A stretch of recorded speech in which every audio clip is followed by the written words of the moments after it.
आगे बढ़ें और आपको बताएं कि कराची में यौम आशूर का मरकज़ी जुलूस इंतहाई अकीदत व एहतराम के साथ अपने रिवायती रास्तों पर मंजिल की जानिब गामजन है।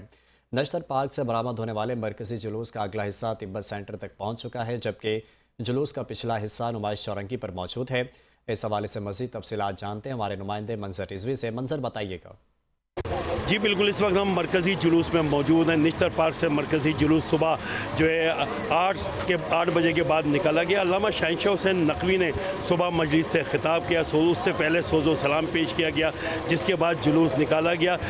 जुलूस अपने मुकर्रर रास्तों से होते हुए तकरीबन 12-12:30 बजे के टाइम तिब्बत सेंटर पर पहुँचा। तिब्बत सेंटर में अज़ादारों ने नमाज ज़ोहरैन अदा की, जिसके बाद जुलूस जो है, जुलूस का जो पहला हिस्सा है जिसे हेड कहते हैं, वो इस वक्त रेडियो पाकिस्तान क्रॉस कर गया है। जिस वक्त हम यहाँ पे टेल पे मौजूद हैं, आखिरी हिस्से में मौजूद हैं।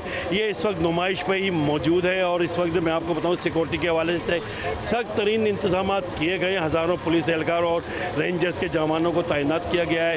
तमाम बुलंद व बारह इमारतों में स्नाइपर्स को बिठाया गया है। तमाम गलियाँ वगैरह सब बंद कर दी गई हैं। 2-3 मखसूस रास्ते हैं जहाँ स्काउट चेक करते हैं और स्काउट जो है वही किसी शख्स को या गाड़ी को अंदर जाने की इजाज़त है। कोई मशकूक शख्स या गाड़ी जो है वो जुलूस में शामिल नहीं हो सकती। हर जगह सिक्योरिटी के सख्त तरीन इंतजाम हैं। बुतराब स्काउट ने जुलूस को लीड किया यहाँ से निश्तर पार्क से, और ये जुलूस जो है हुसैनी ईरानिया जो है तकरीबन 5:30 से 6 बजे पहुँचेगा। असर का टाइम है क्योंकि लोग वहाँ पे फाका शिकनी करेंगे अज़ादार।